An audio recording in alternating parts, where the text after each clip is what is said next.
إن الحمد لله نحمده ونستعينه ونستغفره ونعوذ بالله تعالى من شرور أنفسنا ومن سيئات أعمالنا من يهده الله فلا مضل له ومن يضلل فلا هادي له وأشهد أن لا إله إلا الله وحده لا شريك له وأشهد أن محمدا عبده ورسوله يا أيها الذين آمنوا اتقوا الله حق تقاته ولا تموتن إلا وأنتم مسلمون يا أيها الناس اتقوا ربكم الذي خلقكم من نفس واحدة وخلق منها زوجها وبث منهما رجالا كثيرا ونساء واتقوا الله الذي تساءلون به والأرحام إن الله كان عليكم رقيبا يا أيها الذين آمنوا اتقوا الله وقولوا قولا سديدا يصلح لكم أعمالكم ويغفر لكم ذنوبكم ومن يطع الله ورسوله فقد فاز فوزا عظيما أما بعد فإن أصدق الحديث كتاب الله وخير الهدي هدي محمد صلى الله عليه وسلم وشر الأمور محدثاتها وكل محدثة بدعة وكل بدعة ضلالة وكل ضلالة في النار. Ma'asyiral muslimin, ikhwani fillah, rahimani wa rahimakumullah. Kita melanjutkan kembali pembahasan tafsir Juz Amma oleh Fadilatul Syekh Muhammad bin Shalih Al-Utsaimin rahimahullahu ta'ala.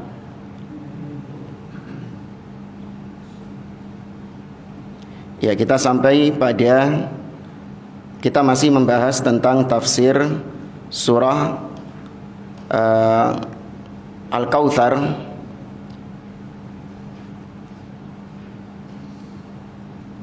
Sampai pada firman Allah Subhanahu wa taala, "Fasholli li rabbika wanhar." Maka dirikanlah salat untuk Rabbmu dan menyembelihlah. Kata Syekh di sini rahimahullah, "Fasholli li rabbika wanhar syukran lillahi ala hadhihi ni'matil 'azimah." Allah perintahkan kepada Nabi SAW untuk melaksanakan salat dan menyembelih sebagai bentuk syukur kepada Allah atas kebaikan-kebaikan yang telah didapatkan oleh Nabi SAW. Yakni di ayat yang pertama, Al-Kautsar maknanya adalah al-khairu al-katsir, kebaikan-kebaikan yang banyak. Nah, karena engkau memperoleh kebaikan-kebaikan tersebut, maka sebagai bentuk syukurmu kepada Allah, wahai Muhammad, dirikanlah salat untuk Allah dan menyembelihlah juga untuk Allah. Antusalliya wa tanhar lillah wal muradu bis salati huna jami'us salawat. Yang dimaksud dengan salat di dalam ayat ini itu semua salat. Ya, tidak terkhususkan salat-salat tertentu. Tapi ada sebagian ulama yang mengkhususkan salat di sini itu lebih khusus salat Idul Adha. Ya, dikhususkan salat Idul Adha. Makanya antum kalau pernah dengar pendapat yang mengatakan salat Id itu hukumnya wajib, nah, itu mereka berdalil dengan ayat ini. Fasholli, ya, fasholli li rabbik. Maka dirikanlah salat untuk Rabbmu. Dan kaidah fikih mengatakan al-amru yadullu 'alal wujub. Asal kata, asal perintah di dalam Al-Quran secara asal itu menunjukkan hukumnya wajib. Sehingga para ulama menghukumi sebagian bahwa salat Id itu hukumnya wajib. Ya, ini hanya salah satu pendapat saja. Padahal yang rajih salat Id hukumnya sunnah muakkadah. Dan maka ada yang mengerucutkan ayat ini maksudnya adalah salat Idul Adha. Kenapa demikian? Karena digandengkan dengan penyembelihan. Fasholli li rabbika wanhar. Salatlah untuk Rabbmu dan menyembelihlah. Salat yang dilakukan sebelum menyembelih itu pasti salat apa? Salat Idul Adha. Karena setelah salat Idul Adha baru dilakukan penyembelihan. Dan dikuatkan dalam hadis Nabi SAW. Nabi SAW mengatakan, man dzabaha qabla an yusalliya falyadhbah makanaha ukhra wa man lam yadhbah falyadhbah bismillah. Kata Nabi, barang siapa yang menyembelih hewan kurbannya sebelum sholat, maksudnya sholat apa berarti di sini? Sholat Id. Barang siapa yang menyembelih hewan kurbannya sebelum sholat Id, maka hendaklah dia ganti hewannya itu dengan hewan yang lain. Berarti tidak sah. Ya, dan barang siapa yang belum menyembelih, hendaklah dia segera menyembelih dengan menyebut nama Allah Subhanahu wa taala. Tapi ala kulli hal, salat di sini tidak Allah sebutkan secara spesifik, berarti menunjukkan semua salat. Ya, salat itu adalah ibadah, dan ibadah hanya boleh diserahkan kepada Allah. Makanya ayat ini adalah juga berbicara tentang tauhid. Fasholli li rabbik, dirikanlah salat untuk Rabbmu, wanhar, dan menyembelihlah juga untuk Rabbmu. Maka sholat dan menyembelih dua-duanya ini sama-sama ibadah.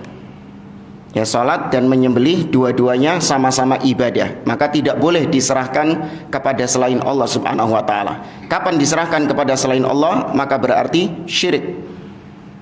Allah Azza wa Jalla mengatakan juga dalam surah Al-An'am, "Qul inna salati wa nusuki wa mahyaya wa mamati lillahi rabbil alamin." Katakanlah, sesungguhnya salatku wa nusuki, ya, menurut sebagian ulama ahli tafsir, wa nusuki maksudnya adalah dan sesembelihanku. Sesungguhnya salatku, sesembelihanku, hidup dan matiku lillah, hanya aku peruntukkan untuk Allah Subhanahu wa taala. Nah, kemudian para ulama membedakan antara sesembelihan ibadah dengan sesembelihan yang non ibadah. Sudah pernah sering kita sampaikan ya, sesembelihan yang ibadah dan sesembelihan yang non ibadah. Kalau sesembelihan ibadah itu tujuannya memang adalah untuk izhaqun nafs. Tujuan utamanya memang untuk melenyapkan nyawa hewan tersebut, untuk membunuh hewan tersebut, untuk mengalirkan darah hewan tersebut, dalam rangka mendekatkan diri kepada yang dipersembahkan sesembelihan itu. Kalau orang berbuat syirik, ya memang tujuannya membunuh hewan tersebut untuk mendekatkan diri kepada berhala-berhalanya atau kepada kuburan-kuburannya. Ya tergantung dia syirik dengan melakukan apa, kepada siapa. Sedangkan daging yang dihasilkan dari sesembelihan itu menjadi tujuan kedua. Ya, jadi memang tujuannya yang pertama kalau sesembelihan ibadah itu apanya? Matenine itu, membunuhnya itu memang tujuan utama. Dalam rangka bukan cuma sekedar hobi mateni binatang, bukan. Memang membunuh hewan tersebut dalam rangka untuk mendekatkan diri, taqarrub, kepada yang dipersembahkan itu. Kalau kita untuk mendekatkan diri kepada siapa? Allah Subhanahu wa taala. Nah, adapun sesembelihan yang non ibadah, maka tujuan utamanya adalah apanya? Dagingnya. Tujuan utamanya adalah hasilnya. Adapun membunuhnya itu hanya sebatas efek dari hasil tersebut. Karena seorang tidak akan bisa mendapatkan dagingnya, tidak akan bisa mendapatkan hasilnya kecuali dengan cara membunuh dulu. Ya, kecuali dengan cara melenyapkan nyawa hewan tersebut. Berarti tidak dalam rangka untuk mendekatkan diri kepada yang dipersembahkan itu. Enggak. Makanya Nabi Ibrahim menyembelih untuk dipersembahkan kepada tamunya, malaikat yang bertamu ke rumah Nabi Ibrahim. Itu sesembelihan ibadah atau bukan? Bukan, itu bukan sesembelihan ibadah, tapi sesembelihan non ibadah. Bisa untuk ya orang jualan daging misalnya, jual beli, atau untuk disuguhkan kepada tamu, untuk menjamu tamu. Di antara dalil yang membedakan hal ini adalah bagaimana hadis yang diriwayatkan oleh Tariq ibn Syihab, meskipun sebagian ulama mendhaifkannya. Kata Nabi SAW, dakhalal jannata rajulun fi dzubab wa dakhalan nara fi dzubab. Ada seseorang yang masuk surga karena lalat dan masuk neraka karena lalat. Pernah dengar ya kisahnya itu ya? Bagaimana dia bisa masuk surga karena lalat dan masuk neraka karena lalat? Lalat hewan yang bisa diambil nggak manfaatnya? Artinya kalau menyembelih lalat, apa ada bagian lalat yang bisa dimanfaatkan kayak keripik dah? Nggak ada manfaatnya. Tapi kenapa orang yang berkurban dengan lalat dipersembahkan kepada berhalanya? Kan gitu kan ceritanya kan? Dipersembahkan kepada berhala tersebut. Kenapa itu dihukumi sebagai sebuah kesyirikan? Padahal lalat nggak ada sesuatu yang bisa diambil dari lalat. Dia dihukumi sebagai sesembelihan ibadah karena memang sudah mencapai tujuan utama. Apa tujuan utamanya tadi? Melenyapkan nyawanya itu. Jadi orang ini dia mateni lalat, yang membunuh lalat demi untuk mendekatkan dirinya kepada berhala tersebut. Maka itu dihukumi sebagai sesembelihan ibadah. Dan itu syirik karena dipersembahkan kepada selain Allah Subhanahu wa taala. Kata beliau, wa awwalu ma yadkhulu fiha as-salatul maqrunah bin nahr wa hiya salatu Idil Adha lakinnal ayata syamilatun amatun.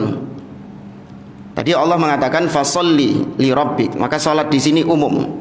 Namun kata beliau, meskipun umum, yang paling layak, yang paling pantas disinggung oleh Allah, salat yang disinggung sama Allah di dalam ayat ini yang paling pantas adalah salat yang diiringi dengan penyembelihan. Ya, salat yang diikuti dengan penyembelihan, maksudnya adalah salat Id. Ini secara khusus. Namun secara umum tadi ini tidak mencakup ini mencakup semua salat. Kata beliau, fasalli li rabbik as-salawatul mafruḍah wan nawafil. Maka ayat fasalli li rabbik, dirikanlah salat untuk Rabbmu, itu mencakup salat-salat yang fardu dan juga salat-salat yang sunnah.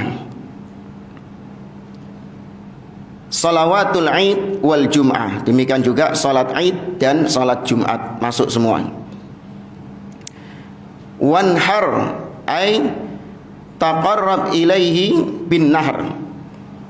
Maksud dari menyembelihlah wahai Muhammad, yaitu bertaqarrublah, mendekatlah dirimu kepada Allah, dekatkan dirimu kepada Allah dengan cara menyembelih untuknya. Ya, maka menyembelih itu termasuk bentuk taqarrub, mendekatkan diri kepada Allah Subhanahu wa taala. Wan nahr yakhtassu bil ibil wadzabah lil baqar wal ghanam. Di sini Allah menyebutkan dengan kata-kata nahr, wanhar. Ada perbedaan antara an-nahr dengan adzabah. An-nahr dan adzabah ini dua kata yang sama seperti muslim dan mukmin, ya, qada dan qadar, fakir dan miskin. Apa ini kata-kata yang apa ini? Ada kaidahnya dalam ilmu bahasa. Sinonim tapi apabila disebutkan secara sendiri-sendiri sama artinya. An-nahr ya dzabah, muslim ya mukmin, fakir ya miskin, qadha ya qadar, dan seterusnya. Kata para ulama ahli bahasa, idza ijtama'a iftaraqa wa idza iftaraqa ijtama'a. Adalah dua kata yang apabila disebutkan dalam satu redaksi secara bersamaan maka memiliki makna yang berbeda satu dengan yang lain. Ya, muslim dan mukmin disebutkan dalam satu redaksi. Innal muslimina wal mu'minina, sesungguhnya orang-orang yang muslim dan orang-orang yang mukmin disebutkan dalam satu redaksi. Berarti muslim dan mukmin di sini sama atau beda artinya? Beda. Muslim artinya yang menjalankan rukun Islam, ya, mukmin artinya yang mengimani rukun iman. Tapi kalau disebutkan ijenan, sesungguhnya orang-orang mukmin, muslim nggak disebut, hanya mukmin saja yang disebut, atau sebaliknya hanya muslim saja yang disebut. Maka ketika yang disebutkan cuma satu, berarti yang lainnya juga ikut di situ. Nah, an-nahr dengan adzabah itu juga masuk kategori tadi. Kalau disebutkan secara sendirian seperti ayat ini, wanhar, dan menyembelihlah, maka juga mencakup wadbah, dzabah, juga masuk di situ. Tapi kalau dibedakan an-nahr dengan adzabah, kata beliau, an-nahr itu secara khusus metode penyembelihan unta, sedangkan adzabah itu metode penyembelihan kambing dan sapi, atau yang selain itu, ya ayam juga mungkin dzabah. Berarti an-nahr ini ya apa cara menyembelihnya? Unta. Ya, ditusuk. Pernah tahu ya? Pernah tahu penyembelihan unta itu? Jadi untanya berdiri, kemudian lehernya itu ditusuk gini. Wes, habis itu pelan-pelan ngeblak untanya. Itu an-nahr, penyembelihannya kayak gitu. Sedangkan adzabah, ya yang biasa kita lakukan kalau Idul Adha, adzabah. Kata beliau, lakinnahu dzakaron nahr li'annal ibila anfa'u min ghairiha bin nisbati lil masakin. Tapi dalam ayat ini Allah menyebutkan nahr, berarti untuk unta. Itu disebabkan karena unta itu jauh manfaatnya lebih besar daripada selain unta, daripada kambing, daripada sapi, apa mana PT, apalagi ayam. Tapi ayam nggak masuk bentuk ini ya. Kalau konteksnya Idul Adha, konteksnya itu hewan yang disembelih ketika Idul Adha nggak masuk. Tapi kalaupun dia untuk sesembelihan yang non ibadah, itu masuk di situ, karena ayam juga termasuk hewan yang dihalalkan untuk dimakan. Maka unta jika dibandingkan dengan kambing dan sapi, maka yang jauh lebih bermanfaat bagi orang-orang miskin adalah unta itu. Makanya Allah sebutkan an-nahr. Dan hanya 3 hewan ini saja yang boleh untuk kita gunakan sebagai sesembelihan kurban. Ya, sesembelihan yang kurban, yaitu min bahimatil an'am, dari hewan-hewan ternak, yaitu unta, sapi, dan kambing.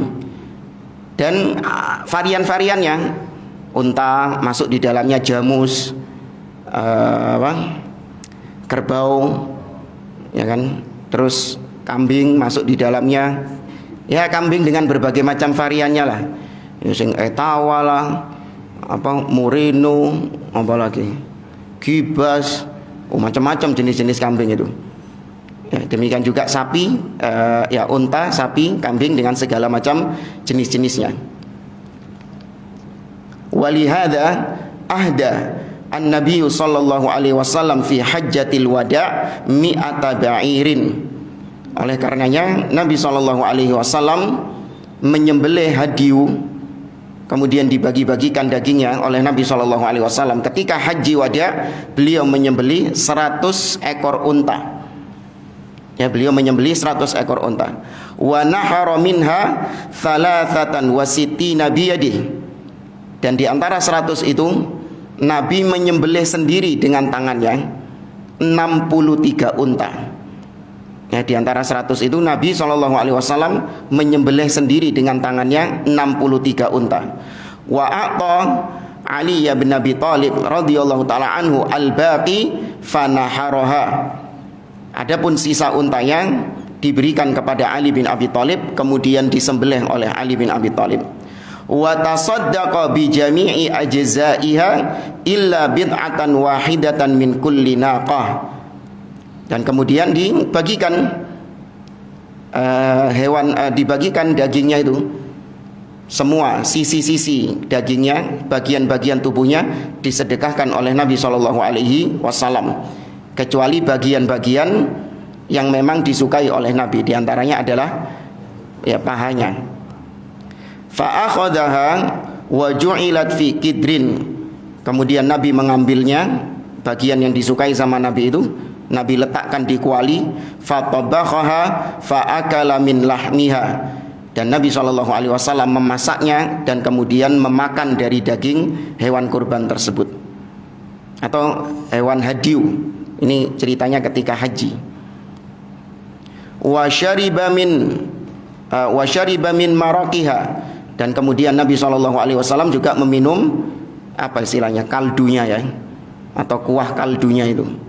Wa amara bis sadaqati hatta bijalaliha wa juludiha, dan Nabi SAW memerintahkan untuk menyedekahkan ya bagian-bagian dari kambing-kambing tersebut, bahkan sampai kulit-kulitnya itu diperintahkan oleh Nabi untuk disedekahkan alaihi salatu wassalam. Wal amru fil ayati amrun lahu walil ummah. Kata Syekh, di sini perintah Allah kepada Nabi, fasalli li rabbika wanhar, itu perintahnya langsung tertuju kepada Nabi SAW. Maka kata Syekh, perintah untuk Nabi itu juga perintah untuk umatnya. Ya, perintah untuk Nabi, perintah Allah kepada Nabi SAW itu juga merupakan perintah kepada umat Nabi SAW. Fa'alaina an nukhlisa as-salata lillah wa an nukhlisa an-nahra lillah. Maka hendaklah kita ikhlas ketika melaksanakan salat, kita ikhlas, kita laksanakan, kita peruntukkan hanya untuk Allah Subhanahu wa taala. Demikian juga ketika kita menyembelih, kita peruntukkan untuk Allah Subhanahu wa taala. Ya, tidak ada niatan-niatan lain yang diperuntukkan kepada selain Allah. Ya, terkadang sebagian orang naudzubillah ketika berkurban maka ada niatan-niatan untuk selain Allah Subhanahu wa taala. Ya, kurban niatnya ya supaya orang-orang tahu kalau dia ini orang yang dermawan, ya dia ini orang yang mampu, ya dia ini orang yang ya macam-macam lah. Orang-orang memiliki niat-niat seperti itu. Nggak enak, nggak kurban, sungkan ambil tonggo, ya nggak enak. Ada orang-orang demikian. Maka kata beliau, ayat ini mengingatkan kita bahwa kurban itu sama seperti salat. Kalau salat nggak boleh kemasukan riya, nggak boleh kemasukan sum'ah, maka demikian juga kurban. Tidak boleh ada niatan-niatan lain selain untuk Allah Subhanahu wa taala. Tidak akan diterima sama Allah Azza wa Jalla. Allah berfirman dalam hadits qudsi, kata Allah Subhanahu wa taala, "Ana aghna syuraka'i 'anil syirk. Faman 'amila 'amalan asyraka fihi ma'i ghairi taraktuhu wa syirka." Aku adalah zat yang tidak butuh dengan syuraka, tidak butuh dengan sekutu-sekutu.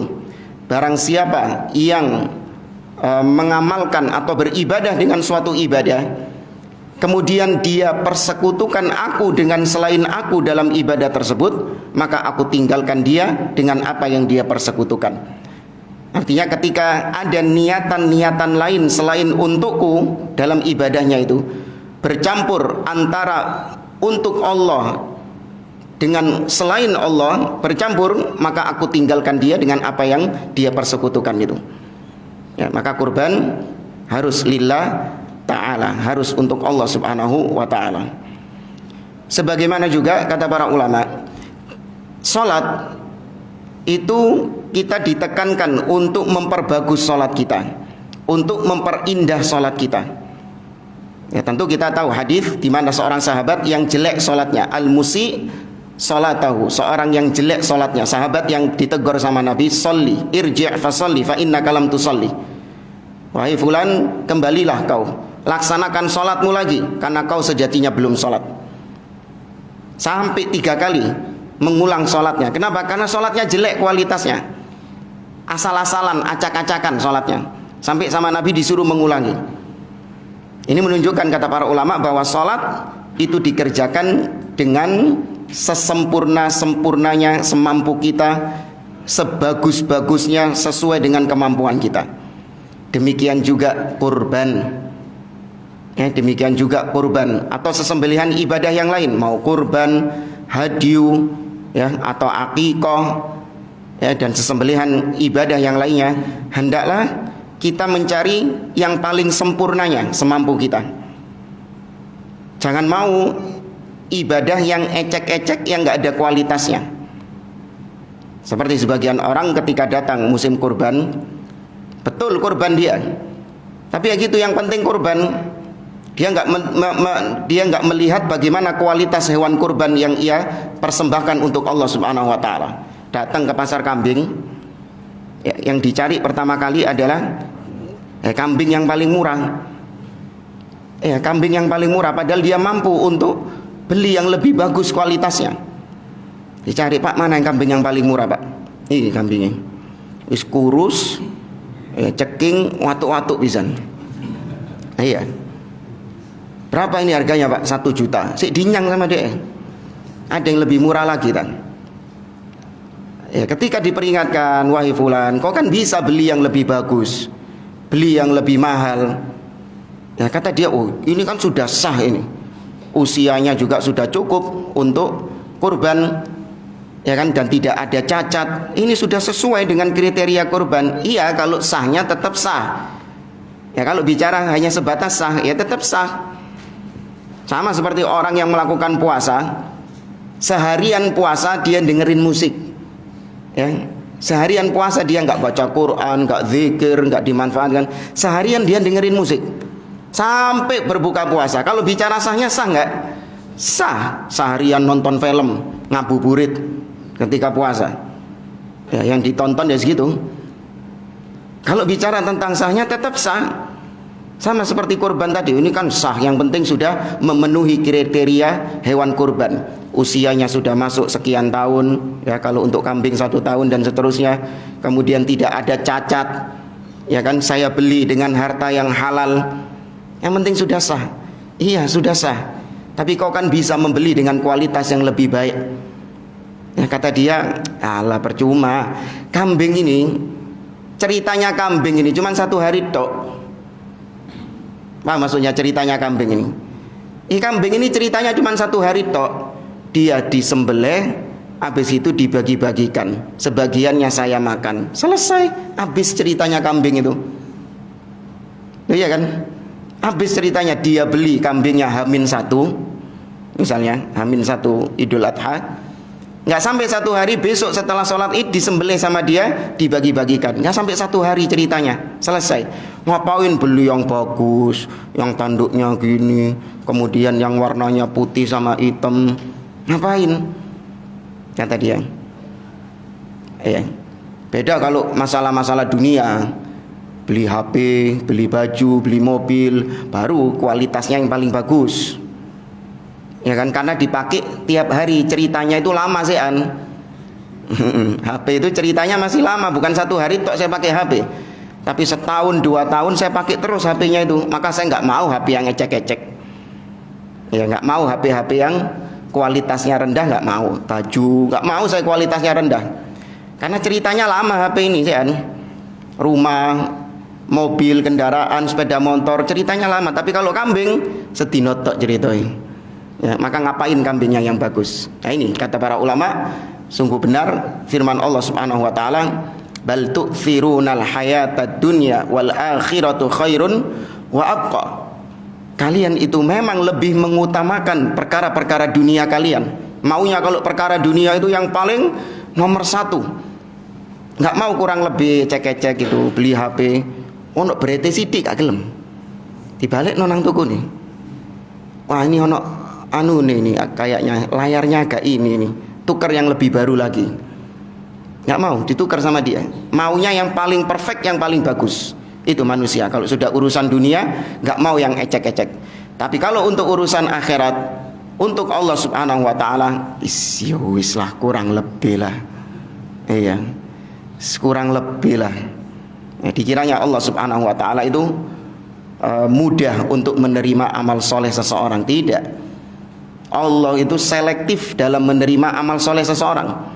Enggak semua amal soleh seseorang terus kemudian diterima sama Allah Azza wa Jalla, enggak. Selektif. Ya, jangankan mutaba'ah, ya, ikhlas saja syarat diterimanya ibadah, ikhlas karena Allah, itu juga sudah merupakan syarat yang susah. Ya, syarat yang sulit. Bayangkan antum, ibadah antum diterima sama Allah, syaratnya adalah nggak boleh kemasukan niatan-niatan lain selain Allah, meskipun kecil, meskipun sedikit. Harus 100% semuanya untuk Allah Subhanahu wa taala. Lu angel gak? Angel. belum lagi gangguan dari syaitan membisikkan kepada kita. Ditambah lagi dengan syarat mutaba'ah. Harus sesuai dengan tuntunan Nabi SAW, mengharuskan kita akhirnya belajar bagaimana ibadahnya Rasul SAW. Jadi jangan dianggap Allah itu gampang menerima ibadah seseorang meskipun gak ikhlas, meskipun gak ittiba, wis pokoknya diterima sama Allah. Yang penting niatnya baik gitu. Enggak. Nabi SAW mengatakan, innar rajula atau innal abda la yusalli salata sittina sana ma tuqbal minhu salatun. Ada seseorang yang dia salat selama 60 tahun namun satu pun salatnya tidak ada yang diterima oleh Allah Subhanahu wa taala. Ini menunjukkan kepada kita untuk ibadah harus kita kerjakan dengan sebagus-bagusnya, sesempurna-sempurnanya yang bisa kita maksimal kerjakan. Wa an nukhlisan nahra lillah kama umira bidzalika nabiyyana sallallahu alaihi wasallam. Dan hendaklah kita ikhlas dalam menyembelih sebagaimana itu diperintahkan kepada Nabi kita Muhammad sallallahu alaihi wasallam. Tsumma qala, kemudian Allah melanjutkan firman-Nya, inna syani'aka huwal abtar. Sesungguhnya yang mencelamu wahai Muhammad dialah yang abtar. Ya, al-abtar artinya al-munqati' an rahmatillah, yang terputus. Ya, al-abtar secara asal artinya yang terputus. Ini akan disebutkan. Maksudnya adalah orang-orang Quraisy, mereka menuduh Nabi SAW, mencela Nabi SAW dengan abtar. Muhammad abtar, la waladalahu. Dia tidak memiliki anak, tidak memiliki keturunan, maksudnya nggak ada yang meneruskan nasabnya Nabi SAW. Karena putra-putra Nabi meninggal di waktu kecil semuanya. Ya, Abdullah, Al-Qasim, Ibrahim, ya meninggal di waktu kecil, sehingga Nabi nasabnya terputus. Yang tersisa hanya anak-anak perempuan saja. Maka itu digunakan oleh orang-orang Quraisy untuk mencaci maki Nabi SAW. Karena di zaman dahulu seorang itu memang malu ketika tidak memiliki anak laki-laki. Justru aib kalau memiliki anak perempuan. Wa idza busyira ahaduhum bil untha dhalla wajhuhu muswadda wa huwa kadhim. Ketika diberitahu tentang kelahiran anak perempuan, maka seketika wajah mereka berubah marah, enggak ridho, sumpek, belenek. Ya. Ayumsikuhu ala hunin am yadussuhu fit turab, kata Allah. Pilihannya cuma dua. Apakah sang orang tua yang punya anak perempuan, yang baru kelahiran anak perempuan itu, apakah dia rela membiarkan anak perempuannya tumbuh tapi orang tuanya menanggung malu? Atau pilihan keduanya, diapakan anaknya? Dibunuh kemudian dikuburkan. Ya. Ini sudah berlalu ketika penjelasan surah At-Takwir. Idza syamsu kuwirat.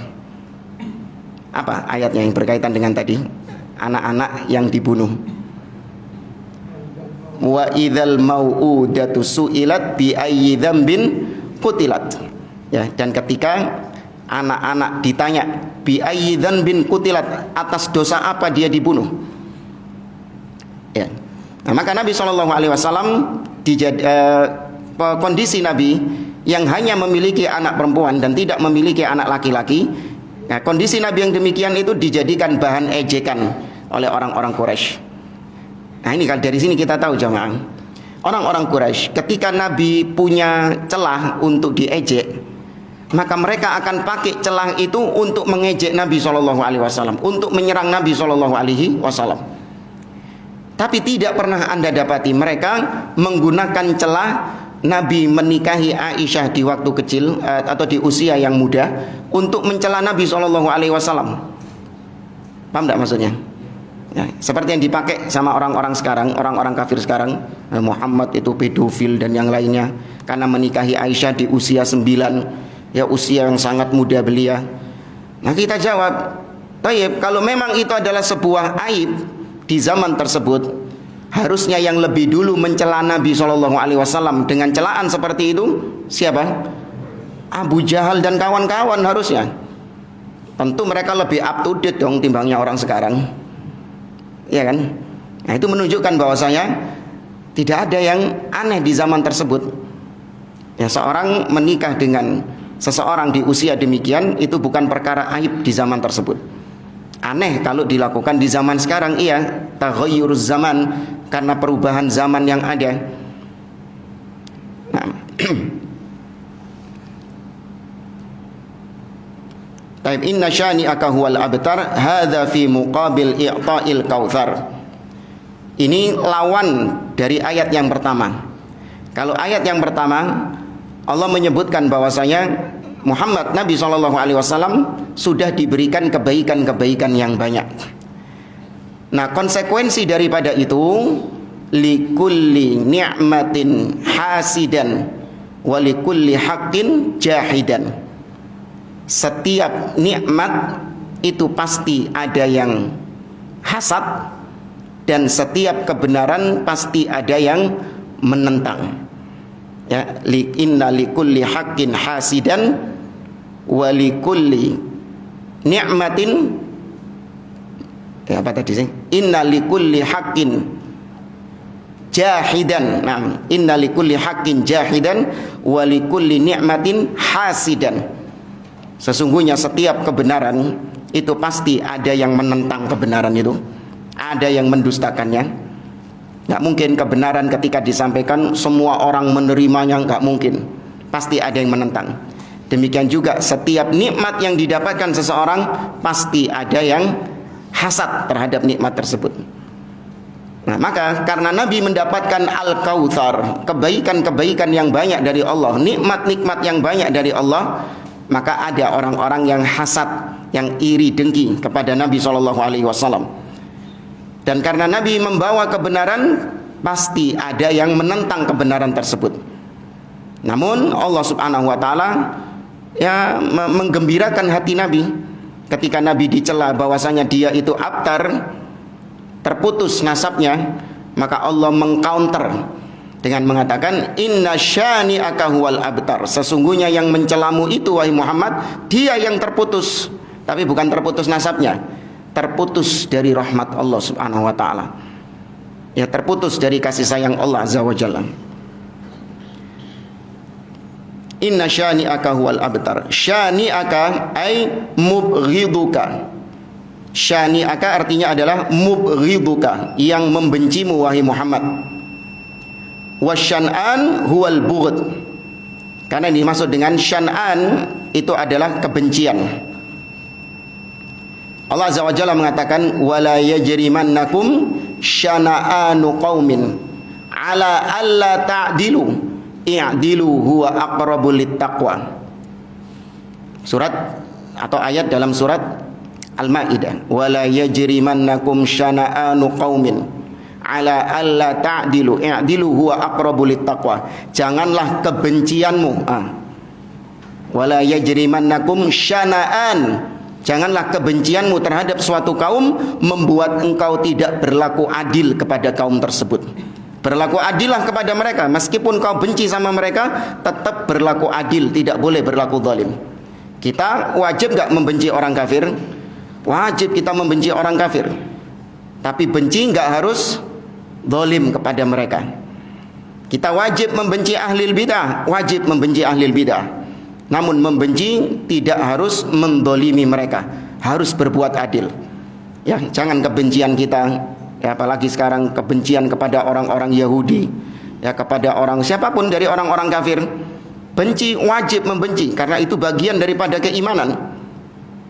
Ya, wajib, itu bagian daripada keimanan. Allah mengatakan dalam surah Al-Mumtahanah, qad kanat lakum uswatun hasanah fi Ibrahim walladzina ma'ah idh qalu liqaumihim inna bura'a'u minkum wa mimma ta'buduna min dunillah kafarna bikum wa bada bainana wa bainakumul adawatu wal baghdha'u abadan hatta tu'minu billahi wahdah. Telah nampak permusuhan dan kebencian antara kami dengan kalian wahai orang-orang kafir abadan, selama-lamanya, sampai kalian beriman kepada Allah Subhanahu wa taala. Harus ada kebencian kepada orang kafir. Namun bukan berarti kebencian kepada mereka membuat kita berlaku zalim kepada mereka. Nggak boleh, tetap berbuat adil kepada mereka, berbuat proporsional kepada mereka. Maksudnya proporsional di sini adalah harus dengan ketentuan-ketentuan syar'i. Antum lagi perang di Palestina mungkin ketemu sama orang Yahudi misalnya, ya, atau inilah apa istilahnya ya, perdana menterinya Zionis datang ke negeri kita misalnya, mendapatkan jaminan keamanan dari penguasa, dari pemerintah, ya. Ketemu sama antum jalan di Sasak mungkin loh antum ketika ngelihat itu gimana? Kudu apa? Ya kudu mateni wesan. Iya. Tapi jangan engkau kemudian melampaui batas berbuat adil, nggak boleh. Ketika dia datang ke sini dengan jaminan keamanan dari penguasa, maka haram darahnya untuk ditumpahkan. Ini yang disebut dengan kafir musta'man. Orang kafir yang memerangi kaum muslimin namun datang ke sini dengan satu tujuan dan dia dijamin keamanannya sama penguasa, sama waliul amr, maka nggak boleh didolimi. Tuh, ini namanya berlaku adil. Meskipun ya apa, hati kita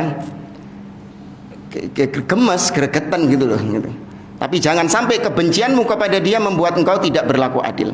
Ini maksudnya syana'an al-bughd, kebencian. Wa minhu qauluhu ta'ala, dan diantaranya tadi firman Allah subhanahu wa ta'ala, wala yajrimannakum syana'anu qaumin an saddukum 'anil masjidil harami an ta'tadu, ay la yahmilannakum bughduhum an ta'tadu. Ya, jangan kebencianmu terhadap mereka membuat kalian melampaui batas. Wala yajrimannakum syana'anu qaumin ala alla ta'dilu. Ya'dilu huwa aqrabu littaqwa. Fa syani'aka fi qawlihi inna syani'aka yakni mubghiduka huwal abtar.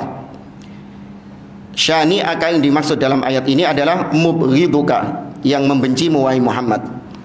Al-abtar ismu tafdilin min batar bimakna qata'a, yakni huwal aqta' al-munqati' min kulli khair. Ini dari segi bahasa. Al-abtar itu isim tafdil, yang paling itu. Seperti akbar, yang paling besar, asghar, yang paling kecil, ahsan, yang paling baik, afdol, yang paling afdol bahasanya. Nah, abtar itu yang paling terputus, ya, yang paling terputus dari semua kebaikan. Ya, abtar min kulli khair, dia terputus dari semua kebaikan-kebaikan. Wa dzalika anna kuffara Quraisyin yaqulun Muhammadun abtar. Yang demikian itu karena orang-orang kafir Quraisy, mereka mengatakan kepada Nabi SAW, menuduh Nabi dengan ucapan Muhammadun abtar. Muhammad itu terputus.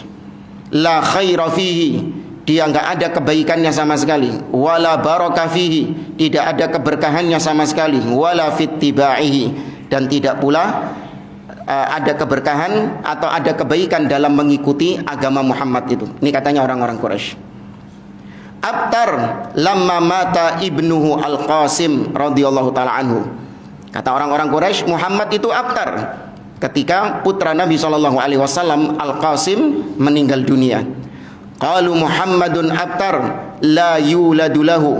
Muhammad itu terputus, tidak memiliki anak, tidak memiliki keturunan.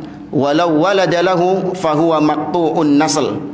Ya, seandainya Nabi atau seandainya Muhammad itu punya anak, maka dia itu terputus nasabnya. Ya, terputus silsilahnya. Karena dia tidak memiliki anak, maka dia terputus nasabnya itu. Fabayyana Allahu azza wa jalla annal abtar huwa mubghidur rasuli alaihi salatu wassalam fahuwal abtar al maqtu' an kulli khair. Maka Allah menjelaskan bahwasanya al-abtar adalah yang membenci Rasul sallallahu alaihi wasallam. Dialah yang terputus dari segala kebaikan. Alladzi laisa fihi barakah, yang tidak ada kebaikan padanya. Wa hayatuhu nadamatun alaihi, kehidupannya itu adalah penyesalan. Wa idza kana hadza fi mubghidihi fa huwa aidan fi mubghidi syar'ihi. Ini yang dimaksud ayat ini bukan hanya yang membenci Nabi, mencela Nabi secara individunya, secara personnya. Tadi kan yang diserang adalah pembunuhan karakter. Muhammad tidak memiliki keturunan, terputus keturunannya. Ini yang diserang adalah karakternya Nabi Shallallahu Alaihi Wasallam. Nah, kata para ulama, inna syani'aka, yang diancam sama Allah dalam ayat ini, yang membencimu wahai Muhammad, itu bukan cuman yang membenci Nabi secara fisik, secara personnya Nabi, secara pribadinya Nabi, enggak. Tapi juga masuk yang membenci syariat yang dibawa oleh Nabi Shallallahu Alaihi Wasallam, membenci sunnah yang diajarkan oleh Nabi Shallallahu Alaihi Wasallam, ya, mencela sunnah Nabi Shallallahu Alaihi Wasallam, seperti ucapan sebagian orang, ucapan dai-dai su yang mengatakan misalnya semakin panjang jenggot semakin goblok. Nah, itu termasuk ayat ini, ya, termasuk yang mencela Nabi Shallallahu Alaihi Wasallam, mencela syariat Nabi Shallallahu Alaihi Wasallam. Ya, maka hati-hati, seorang yang dia mencela sunnah, dia masuk dalam ancaman ayat ini. Abtar, terputus dari rahmat Allah Subhanahu wa taala, terputus dari segala keberkahan kebaikan yang Allah berikan kepadanya. Faman abghada syari'at Rasul alaihi salatu wassalam au abghada sya'iratan min sya'airil Islam, maka barang siapa yang membenci satu pun syariat dari syariat-syariat Nabi sallallahu alaihi wasallam, atau membenci syiar di antara syiar-syiar di dalam Islam, ya, au abghada ayyata'a mimma yata'abbad bihin nas fi dinil Islam fa innahu kafir, atau dia membenci ibadah ketaatan, padahal Nabi SAW mengajarkan ibadah itu kepada manusia, tapi dia benci, ya, maka barang siapa yang membencinya, dia dihukumi kafir orangnya, dan itu pembatal keislaman, masuk di antara nawaqidul Islam. Ya, man abghada syai'an mimma jaa bihi Muhammadun sallallahu alaihi wasallam. Ya, barang siapa yang abghada, enggak suka, benci satu pun, ya, meskipun cuma satu saja, dia membenci apa yang dibawa oleh Nabi sallallahu alaihi wasallam, maka dia kafir, keluar dari Islam. Dzalika bi annahum karihu ma anzalallah fa ahbata a'malahum, kata Allah. Yang demikian itu karena mereka membenci apa yang Allah turunkan, syariat yang Allah turunkan dibenci sama dia. Fa ahbata a'malahum, maka Allah menghanguskan, menghancurkan semua amalan-amalan mereka. Ini kalau kajian akhwat, kajian perempuan, pas bahas gini, nah, biasanya tak gasak apa nih? Iya, sahih jamaah, masalah poligami. Karena tidak sedikit di antara wanita, di antara muslimah yang membenci syariat poligami, bukan nggak mau dipoligami, bukan, beda. Seorang ketika dia nggak mau dipoligami karena dia masih merasa belum mampu, ya, kalau belum mampu dimampukan, belum siap ya disiapkan, gitu harusnya kan. Beda kalau dia nggak mampu, dia masih belum siap, dia masih ya apa ya, bukan nggak suka dia, tapi nggak siap gitu. Ya, maka ini nggak termasuk yang kita bahas ini. Sama seperti orang ketika dia nggak mampu untuk melaksanakan haji, apakah dia membenci ibadah hajinya? Ya, wah, haji ini, ngapain sih pakai haji ini? Ya kan, bikin orang susah saja. Akhirnya apa? Ya harus ngumpulin duit, harus nunggu ngantri bertahun-tahun. Nah, ini sudah masuk membenci ini. Ya, ngapain sih pakai ada sholat subuh segala, enak-enak turu tangi sholat, ngapain sih ada zakat segala, enak-enak nabung malah disuruh ngeluarin zakatnya, eman duit, ngapain pakai ada syariat puasa segala, akhirnya kita jadi lapar dan seterusnya. Ini ada bentuk kebencian. Walau amila bihi, kata Syekh Muhammad bin Abdul Wahab, meskipun dia mengerjakannya, meskipun dia mengerjakan sholat, tapi kalau dia benci sama sholat itu, maka dia dihukumi kafir secara umum ini. Ya, meskipun dia mengerjakan haji itu, tapi kalau dia hatinya membenci haji tersebut, bahkan dia berangan-angan seandainya nggak perlu ada syariat haji, tapi ya wes ya apalah, wis kadung wisan ya terpaksa sudah, maka dihukumi kafir. Kharijun aniddin, dia keluar dari agama, liqaulihi ta'ala dzalika bi annahum karihu ma anzalallah fa ahbata a'malahum wala hubuta lil amali illa bil kufur. Dan tidak ada yang bisa menggugurkan amalan kecuali kekufuran. Faman kariha fardhas salawat fahuwa kafirun walau shalla. Barang siapa yang membenci salat, ya membenci fardunya salat, wajibnya salat, maka dia kafir meskipun dia masih mengerjakan salat. Wa man kariha fardhaz zakah fahuwa kafir walau shalla. Atau walau zakah, barang siapa yang membenci zakat, maka dia kafir meskipun dia masih mengeluarkan zakat. Lakin man istafqalaha ma'a adamil karahati fahadha fihi khaslatun min khisalin nifaq lakinnahu la yakfur. Tapi barang siapa yang berat untuk mengerjakan ibadat tersebut, bukan karena benci, tapi karena iya berat, ada rasa malas gitu loh. Bukan karena benci, dia mengakui, dia meyakini tentang baiknya ibadah tersebut. Baik sih, cuman yang ngono antep. Iya, antep digandoli, ya, berat untuk melakukannya. Maka ini tidak kafir, tapi itu ada ciri kemunafikan pada dia. Ya, ada ciri dari ciri-ciri kemunafikan, ada perangai dari perangai-perangai orang-orang munafik. Karena Allah mengatakan wa idza qamu ila sholati qamu kusala. Orang munafik itu kalau melaksanakan sholat, maka mereka sholat dengan malas, ya, berat, antep. Wa farqun baina man istafqala asy-syai'a wa man kariha asy-syai'. Maka beda antara yang berat melaksanakan ibadah kayak poligami tadi, berat poligami, dengan yang memang membencinya. Ya, dengan yang membencinya. Para jamaah rahimani wa rahimakumullah, saya anggap sudah selesai pembahasan tafsir surah Al-Kautsar. Insyaallah di pertemuan berikutnya kita masuk tafsir surah Al-Kafirun. Dan kita akhiri subhanakallahumma wa bihamdik asyhadu an la ilaha illa anta astaghfiruka wa atubu ilaik. Wassalamualaikum warahmatullahi wabarakatuh.